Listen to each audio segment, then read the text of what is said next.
안녕하세요. 안녕하세요. 네, 우리나라가 초고령 사회에 접어들면서 그럼 걱정되는 게 이제 고령 치매 환자도 늘어나잖아요. 네. 그런데 이런 치매 환자가 가지고 있는 자산이 상당하다고요? 네, 65세 이상 고령 치매 환자가 가지고 있는 자산을 이른바 치매머니라고 하는데요. 네. 2023년 기준으로 이 치매머니가 154조 원에 육박하는데 GDP의 6.4%에 해당합니다. 국내 65세 이상 고령 치매 환자가 몇 명이나 되나 봤더니 총 124만 명이 넘었는데 이 가운데 자산 보유자는 61.6%인 76만 5천 명에 육박했습니다.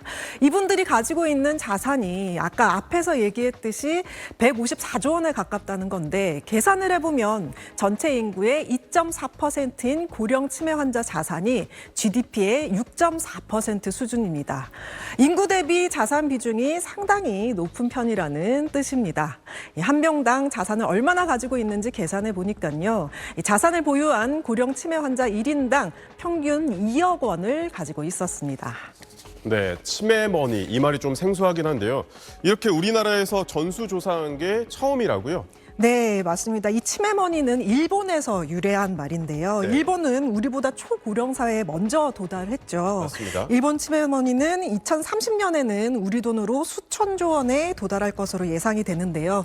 늘어나는 치매머니에 사회경제적 문제가 생기면서 등장한 단어입니다. 점점 노인들이 많아지고 또 그에 따라 치매에 걸린 자산가가 늘어나고 있는 상황에서 그들이 가지고 있는 자산이 혹시나 사기를 당하지 않을까 아니면 그냥 잠자고 있는 돈이나 땅이 되지 않을까 이런 걱정이 되죠. 그래서 초고령 사회에 진입한 우리나라에서도 지난 1월에 초고령화 대응 방안을 마련한다고 하면서 처음으로 이 치매머니 전수조사를 하게 된 겁니다. 고령 치매 환자의 자산을 크게 이 소득과 재산으로 구분했을 때 소득 총액은 6조 4천억 원에 육박했고 재산 총액은 147조 원이 넘습니다. 재산 소득을 좀 더 자세히 살펴보면 재산 중 이 금융재산은 33조 4천억 원, 부동산 재산은 113조 8천억 원에 육박했고요. 그 외 자산이 117억 원을 차지했습니다.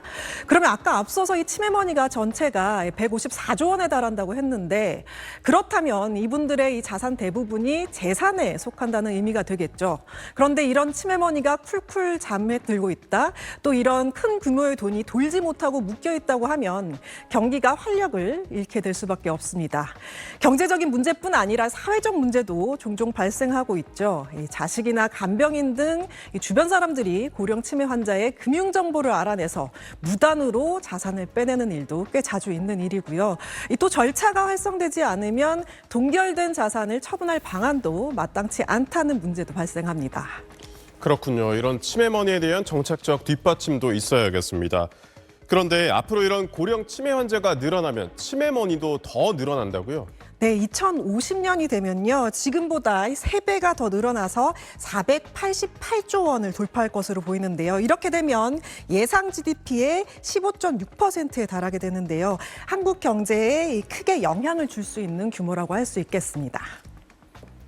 치매머니가 이만큼 늘어난다는 건 그만큼 고령화도 진행되고 그에 따른 고령 치매 환자도 늘어난다 이런 뜻이 되는 거잖아요. 치매 환자 얼마나 늘어날지 전망치를 봤더니 23년도에 124만 명이었던 치매 환자가 크게 늘면서 2050년에는 3배가 넘는 400만 명에 육박하게 됩니다. 일단 치매머니를 잘 지키기 위해서 치매 관리부터 시작해야겠죠.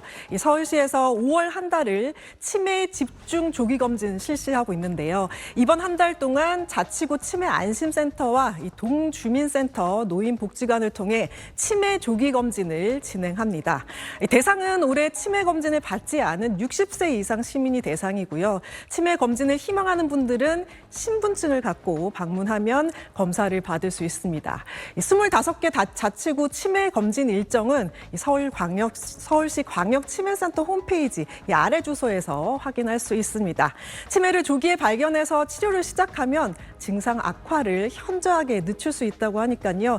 직접 혹은 내일 어버이날을 맞아 가족분들 챙기시는 게 좋겠습니다. 네, 오늘도 잘 들었습니다. 지금 대한민국에서는 12분에 1명씩 누군가의 기억이 천천히 희미해지고 있습니다. 사랑했던 사람의 미소가 낯설어지고 소중했던 추억이 서서히 사라지는 병 치매. 자기가 모든 걸 스스로 할 수 없고 너무 무섭고 나 늙었구나. 이제 다 살았구나. 이제 갈 때가 다 됐구나. 가족들한테 굉장히 분해하고 힘든 일이지 않나. 그런데 여기 우리가 생각하지 못했던 모습으로 치매와 동행하는 사람들이 있습니다. 당신도 알지? 봐요. 눈물 흘리는 거 봐요. 이렇게 감정은 다 느껴요. 지금. 소녀스러운 마음이 남아있구나라는 걸 제가 이거 찍으면서 처음 느꼈거든요. 치매를 천편일률적으로 보면 안 된다고 생각을 해요. 치매는 적이 아니고 이제 동행이라고, 동행하는 병이니까 너무 겁은 먹지 말고. 치매 인구 100만 시대. 우리는 치매와 잘 살아갈 수 있을까요? 아름다운 동행은 가능할까요? 한 유명 강연 프로그램의 녹화 현장입니다. 무대에 오르기 전 준비가 한창인 오늘의 주인공. 강연자로 무대에 서게 된 김용농 씨입니다. 처음이라 그런지 엄청 떨리고 너무 땀이 나요.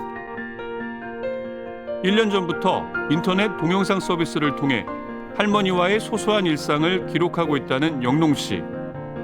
치매 할머니를 돌보면서 제가 느끼게 된 사랑에 대한 이야기를 하게 됐습니다. 할머니를 돌보며 겪었던 일들을 솔직하게 전달합니다. 체력이 바닥나고 마음의 여유가 사라지니까 가장 사랑하는 사람을 토닥여주는 일조차 참 어려운 일이 되더라고요. 간병 5년 차에 접어들었다는 영농 씨 얘기를 직접 들어봤습니다. 김영롱이라고 합니다. 반갑습니다. 사실 할머니가 치매 진단을 받았을 땐 오히려 무덤덤했다고 합니다. 치매가 시한부 판정을 받는 그런 암이라든지 이런 거가 아니라 사는 거에 변화가 없으니까 그냥 이렇게 살다가 나중에 먼 훗날에 그냥 벽에 소위 말해 똥칠하는 그런 상황이 오는 거 아니야? 그러니까 치매에 대해서 너무 무지했던 거죠. 할머니가 차려준 밥을 먹고 할머니가 다려준 교복을 입고 자랐다는 영농 씨.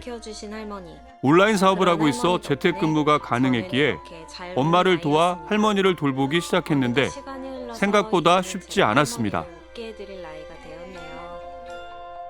너무 힘들었어요. 너무 힘들었고 외출을 하는 것 자체가 할머니를 위협하는 행동처럼 느껴져서 나가기도 힘들고 또 한 번 나갔다 하면 이제 집에 난리가 나는 거죠. 시간이 갈수록 할머니의 치매 증상은 심해졌고 체력적으로도 힘들어지기 시작했다고 합니다. 계속 기저귀 실수가 매일 반복이 되니까 바닥에 소변이 많이 떨어져 있었고 딱 한 번 그 대변 실수도 하신 적이 있었는데 그런 거를 계속 치우고 닦고 빨래하는 거가 체력적으로도 정신적으로도 많이 힘들었던 것 같아요. 그렇게 보내길 4년. 영농 씨는 물론 주 보호자였던 영농 씨 어머니도 지쳐갔고 갈수록 심해지는 할머니의 치매 증상에 모두가 웃음이 사라졌다고 합니다. 이대로는 안 되겠다 싶어 일상의 변화를 줘보자며 1년 전쯤 영상을 찍게 됐는데 그렇게 시작된 첫 촬영에서 영농 씨는 깜짝 놀랐다고 합니다.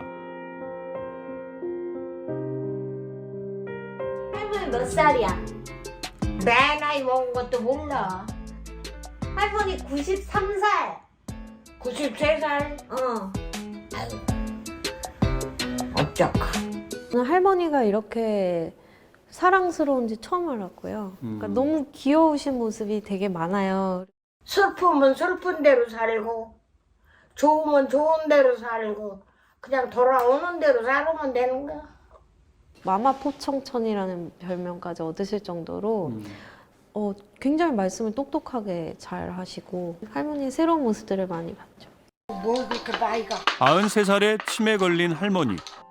아무것도 못할 거라는 예상은 보기 좋게 빗나갔습니다. 웃고 떠들면서 오히려 치매 증상도 완화됐다고 합니다. 댓글 중에 보면은 그런 게 네. 있더라고요. 할머니가 이렇게 얘기해도 찰떡같이 알아듣는. 할머니 언어 더덕더덕하게 이게 뭐야 이 말도 붙였지만 마음에 든다라는 뜻이거든요. 그렇죠. 이게 아. 표정이 되게 웃고 계시니까 요거처럼 요거 약간 소녀스러운 마음이 남아있구나라는 걸 제가 이거 찍으면서 처음 느꼈거든요. 영농 씨 어머니도 이런 변화에 놀랐다고 합니다. 기숙사 사감처럼 계속 기저귀 갈아야지, 손 씻어야지 막 이런 거를 했던 거야. 가슴이 너무 아팠던 게 엄마가 할머니가 여자라는 걸 생각을 안 했던 것 같아. 치매 하면은 그 단어가 완전히 사람을 다 덮어버리는 것 같단 말이에요. 저도 할머니한테 어떤 판단력이라든지 표현력 같은 걸 전혀 기대하지 않고 그냥 간병인처럼 기저귀 갈자, 뭐 하자 이런 것만 했었으니까 치매를 천편일률적으로 보면 안 된다고 생각을 해요. 치매라는 단어가 주는 편견에서 벗어나니 할머니를 더 잘 이해하게 됐다는 영농 씨. 그렇게 치매라는 긴 여정의 길을 할머니와 함께 걸으며 새로운 추억을 만들어가고 있습니다. 할머니 사랑해. 할머니가 영롱이 사랑하지.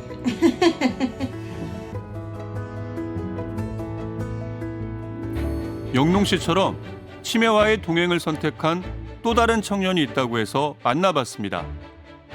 경기도 화성의 한 작은 마을. 고추 먹고 맴맴 담배 먹고 맴 무릎땅을 다지오니 하루 종일 노래가 끊이질 않는 집인데요. 올해 88살 서정석 할머니는 알츠하이머 치매로 누군가의 도움을 받아야 일상생활이 가능합니다. 티드리코 노래를 불러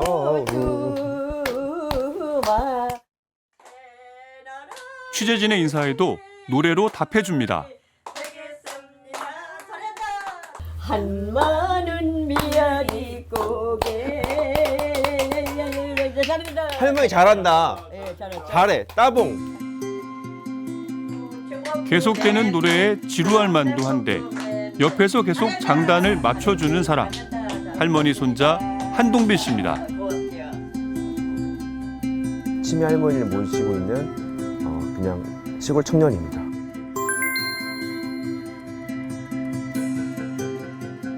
옷에 뭐 글자가 쓰여 있는데 뭐라고 쓰여? 할머니가 다 이름을 모르니까 다 까먹고 해서 이렇게 다 붙였습니다. 할머니가 이름 불러줄 때 불러줄 때만큼 할머니가 치매에 걸린 것 같지가 않아서 그때는 좀 할머니의 치매 증세가 시작된 건 10년 전쯤. 혼자 사시는 할머니 걱정에 동빈 씨는 군 제대 후 바쁜 부모님 대신 자신이 직접 할머니를 돌보기로 결심했습니다. 처음엔 건망증 정도로 생각했는데 5년 전 할머니에게 아들인 동빈 씨 아버지가 돌아가시면서 증상이 심해졌다고 합니다. 쉽지 않은 선택이었을 텐데 동빈 씨는 어떻게 할머니를 돌보게 됐을까요? 할머니가 낯선 사람을 너무 경계를 많이 하니까 할머니는 요양시설은 잘 안 맞겠구나. 치매 할머니를 돌보며 가장 힘들었던 건 뭘까? 의외로 치매 증상 자체 때문은 아니라고 합니다. 할머니가 치매 할머니라는 걸 인정을 못할 때가 좀 힘들었어요. 선생님이? 네. 스스로? 네. 이거를 인정을 하고 할머니 입장에 생각을 해야 되는데 할머니 아직 치매도 아니고 나 진짜 이해가 못하겠다 해서 많이 싸울 때가 있었거든요. 그 때가 너무 죄송스럽고. 치매에 대해 잘 알지 못해 생긴 오해와 갈등이 가장 큰 어려움이었다는 겁니다. 동빈 씨는 이런 경험을 토대로 치매 환자와 가족들이 자신처럼 초기에 어려움을 겪지 않도록 도움을 주고자 영상을 만들고 있습니다. 치매 할머니가 왜 그런지 알겠다. 좀 더 잘 그 상황을 잘 대처하길 바라는 바람에 그 한 명이라도 그 좀 치매 그 상황이 힘들어하시는 분이 보신다면 도움이 될까봐 하게 되었습니다.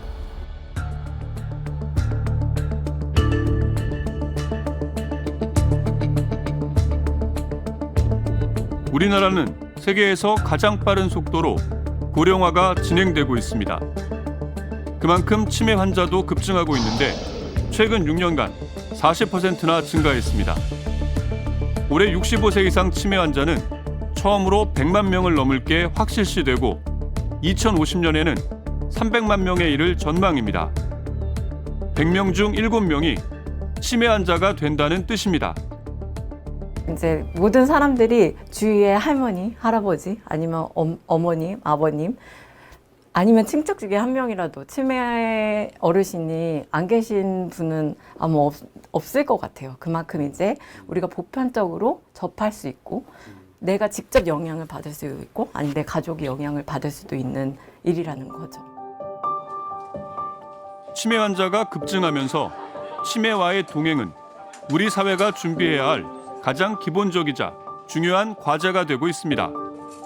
하지만 영롱 씨와 동빈 씨의 말처럼 치매에 대한 오해와 인식 부족으로 힘든 시간을 겪는 경우가 적지 않습니다. 환청이라든지 또는 망상이라든지 또는 이걸로 인해서 공격성이라든지 이제 그런 부분에 대한 것들이 치매를 나타내는 대표적인 모습으로서 인식이 되다 보면 분명히 그 두려움은 더 커질 수밖에 없는 부분이죠. 치매라는 병은 상당히 오랜 기간 동안 이런 사회적인 어떤 그 편견이 계속 낙인이 이어졌다라고.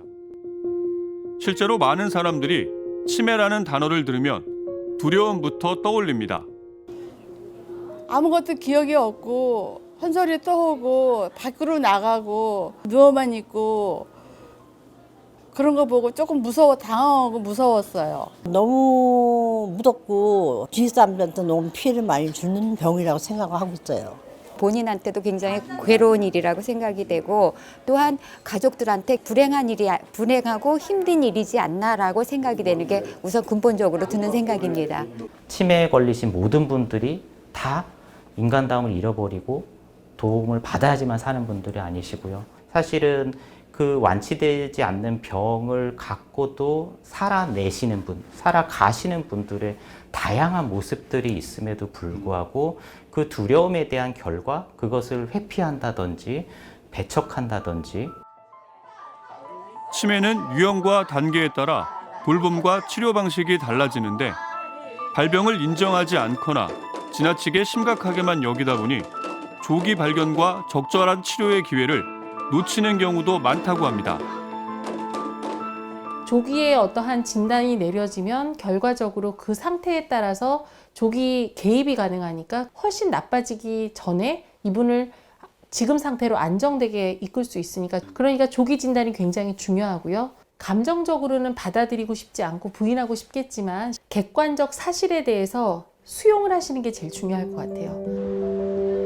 치매 초기에는 급격한 생활 방식과 환경의 변화가 환자의 상태를 악화시킬 수도 있으니 환자 중심으로 돌봄 방식을 선택하는 것이 중요합니다. 즉각적인 격리와 보호 조치보다 기존의 삶을 유지할 수 있도록 하는 게 환자에게 더 좋을 수 있다는 겁니다. 돌보는 사람의 입장에서만 안전을 이야기하는 것이 아니라 정말로 그분들이 필요로 하는 걸 중심으로 하나씩 대처하는 시도들을 할 수 있다는 생각이 들거든요. 가족의 돌봄이 더 이상 어려워질 경우엔 전문적인 기관의 도움이 필요한데 요양병원이나 요양시설에 대한 부정적 인식이 여전히 높다는 점도 문제로 지적됩니다. 치매와 함께 살아가야 하는 현실에서 중증 치매 환자 돌봄 방식의 변화는 더욱 절실한 상황입니다. 인천의 한 요양병원에서는 1년 전 국내 최초로 인간 존중 치매 돌봄 기법을 도입했습니다. 치매 환자를 환자가 아닌 인간으로, 관리의 대상이 아닌 존중의 대상으로, 환자의 반응을 살피며 교감하는 관계성에 집중한 돌봄입니다. 병원 생활을 하면서도 밝은 표정을 잃지 않는 어르신들의 모습이 인상적인데요. 이거 다 제 손으로 그린 거예요. 서울에 우리 집에 가면 우리 안방에 이쁜 거 다 꾸며놨어요. 내가. 한 어르신은 환자복이 아닌 일상복을 입고 지내기도 합니다. 환자복을 입으면 몸이 더 아픈 것 같아요. 그래서 이렇게 옷을 깔끔하게 입고 있으면 기분도 좋고 많이 좋아졌어요. 잠도 잘 자고 밥도 잘 먹고. 무조건 격리하거나 행동을 제한하는 돌봄이 아니었습니다. 치매 환자들은 개방된 공간에서 가족과의 시간도 지속적으로 갖는다고 합니다. 편안한 마음을 가질 수 있게끔 심리적, 정서적 지지가 필요합니다. 그리고 입원 이후에도 그 보호자하고 의료진하고 늘 소통하고 협조해야지 환자가 안락한 삶을 유지할 수 있습니다. 조심스럽게 환자의 재활을 돕고 있는 한 남자. 환자의 남편이었는데요. 내가 이 사람을 안 보면 죽을 것 같아요. 그래서 집이 좀 뭐래요, 하남이에요. 방을 하나 얻어가지고 왔습니다. 이 사람 보려고. 그래서 이 사람을 맨날 보니까 보는 것만 해도 행복해요. 병원 측의 배려로 남편은 입원한 아내를 매일 찾아와 재활 운동을 돕고 말벗이 돼주고 있습니다. 자영업을 하며 한시도 떨어진 적이 없었다는 부부. 아내에게 치매가 찾아온 건 7년 전이었다고 합니다. 어디 가도 꼭 둘이 다니고 뭐 이렇게 생활하다 보니까 나는 이상하다 느끼면서도 설마 낫겠지. 좀 좋아지겠지. 그때 일찍이 잡았어야 되는데 그걸 모르고서는 겪어보지도 않고 들어보지도 못해서 몰랐던 거예요. 코로나를 겪으며 상태는 급격히 나빠졌고 결국 집에서는 혼자 감당하기 어려워 올봄 병원에 입원했다고 합니다. 이제 혼자 움직이는 것도 말하는 것도 힘들어진 아내. 남편은 작은 바람이 있다고 했습니다. 정신이 있을 때 당신한테 고마웠어. 우리 잘 살았어. 우리 행복했어. 그리고 당신 사랑해. 그런 말 한번 해보고 갔으면 좋겠어요. 그지? 내가 당신 사랑하잖아. 그지? 그럼 그런 말 한번 해보고 갔으면 좋겠어요. 맑은 정신에. 다른 거는 더 바랄 게 없습니다. 아버님 마음이 어머님한테도 전해지시나 봐요. 그러면 이 사람도 제 마음 알아요. 이게 병이라는 게 당신도 알지. 기억과 인지 능력을 잃어가더라도 진심은 감정을 통해 전해집니다. 이렇게 감정은 다 느껴요. 다 거쳐가는 거야, 여보. 괜찮아. 내가 당신 옆에 있으니까 슬퍼하지 마. 슬퍼하지 마. 보세요. 감정은 다 있어요. 지금 치매 인구가 증가하면서 국가의 책임과 역할도 강조되고 있습니다. 우리나라에선 2017년에 치매 국가 책임제가 시행되면서 치매 안심센터와 같은 인프라가 신속하게 확대됐습니다.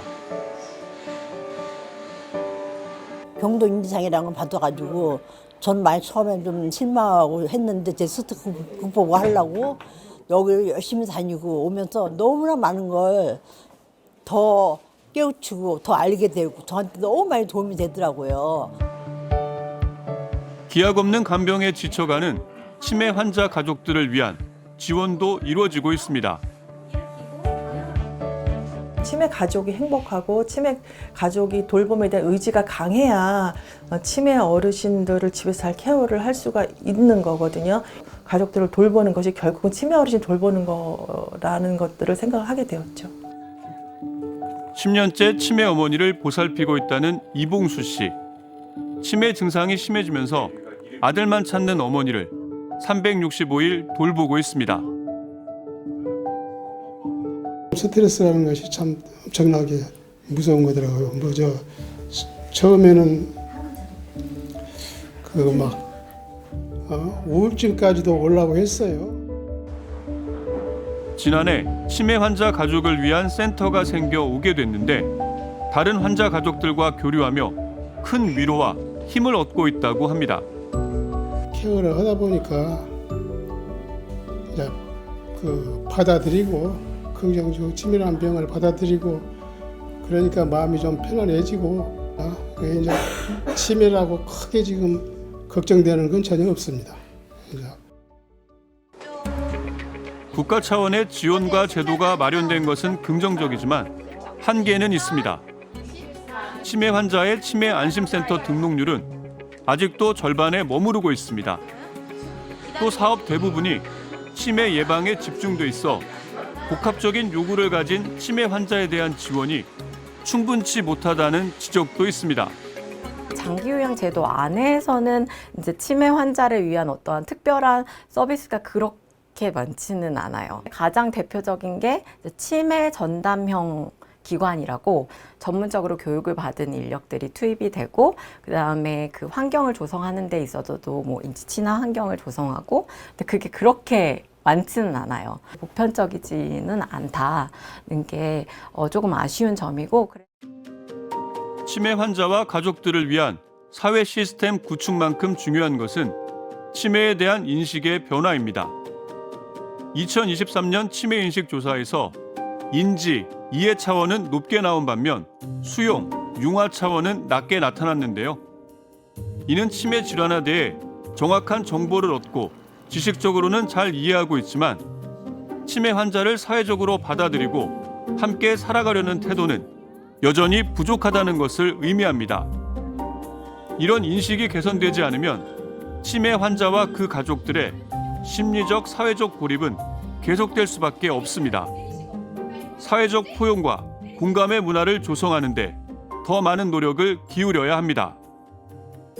지역사회 전체가 치매 어르신에 대한 오픈마인드가 있었으면 좋겠습니다. 그리고 향후에 우리나라도 일본처럼 독일처럼 마을 전체가 정말 지역사회 안에서 같이 치매 환자분들도 정상인 어르신들과 어울려서 살 수 있는 그런 사회 시스템으로 변해가야 된다.